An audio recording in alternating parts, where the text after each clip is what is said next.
আজিকরের অভয়া বিচার এবার পাবে, শুধু এটুখানি বলতে চাই। এতদিন যেখানে শাসকের আইন চলছিল সেখানে এবার আইনের শাসন বলবৎ হয়েছে, তাই কাউকে রেয়াত করা হবে না। যারা এই অপকর্মের সঙ্গে যুক্ত ছিল, যারা এটাকে ঢাকা দেওয়ার প্রভূত প্রচেষ্টা করেছে, তথ্য প্রমাণ লোপাট করার প্রচেষ্টা করেছে, তাদের প্রত্যেকের উপযুক্ত শাস্তি অনিবার্য।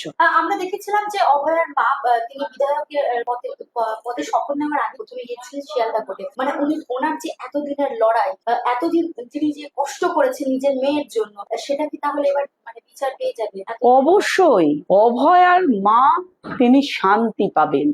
মেয়ের বিচার পাওয়ার জন্যই তো তিনি হাহাকার করেছেন, কিন্তু সেখানে সেই বিচারের বাণী ওই লাস্টের দিকে কি হলো না, শেষের দিকে নীরবে নিভৃতে তাকে কাঁদতে হয়েছিল। টাকা দিয়ে তার মেয়ের ধর্ষণ এবং খুনিদের লুকিয়ে রাখা, আড়াল করে রাখার প্রচেষ্টা করেছিলেন প্রাক্তন মুখ্যমন্ত্রী মমতা বন্দ্যোপাধ্যায়। অন্যায় করবেন, দোষ করবেন যারা, তারা শাস্তি পাবে না। এ তো আর সেই হীরক রানীর সরকার নয়, এ তো জনদরদি জনতার সরকার। গণদেবতা আমাদের এনেছেন, সেই জনগণের জন্য কাজ করার জন্যই আমরা রয়েছি। সেখানে কোনোভাবেই অন্তত জনগণ দেখা যাবে না যে তারা আমাদের সরকারের প্রতি আস্থা রাখতে পারছে না, সেটা কোনোদিন হবে না। কারণ তারা ভরসা রেখেছেন, আর সেই জন্যই আমাদের এনেছেন, এবং তার যে প্রতিফলন সেটা আমাদের প্রত্যেকটি ক্ষেত্রে দেখা যাবে। মমতা বন্দ্যোপাধ্যায়কে গতকাল দেখা গেল তিনি চলে গেছেন কালো একেবারে কোট পরে হাইকোর্টে, আবার সেখান থেকে শোনা যাচ্ছে চোর চোর স্লোগান। কি বলবেন? উনি যে পোশাকই পরুন না কেন, কাক কাকই থাকে, ময়ূর হয় না। জোব্বা চড়িয়ে চলে যেতে পারেন, যা খুশি করতে পারেন।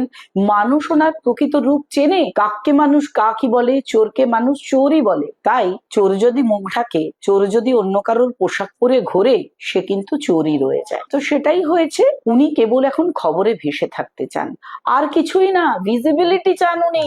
উনি আমিত্বে পরিপূর্ণ মানুষ। হেরে গিয়েও সিংহাসনে আঁকড়ে বসে থাকার প্রচেষ্টা, সেটাও কিন্তু আর কিছু না, ভিজিবিলিটি। খালি আমি থাকবো টিভি স্ক্রিন জুড়ে, হয় না।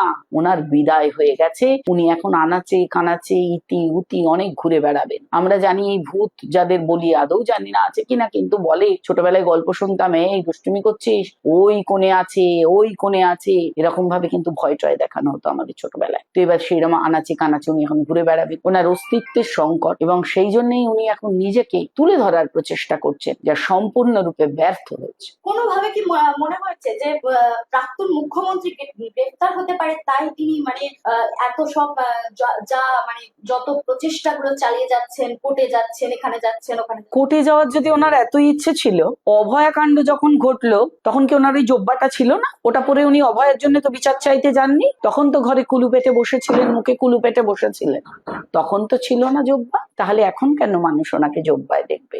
মানুষ জবাব দিয়েছে, মানুষ ওনাকে জবাব দিয়ে রেখেছে।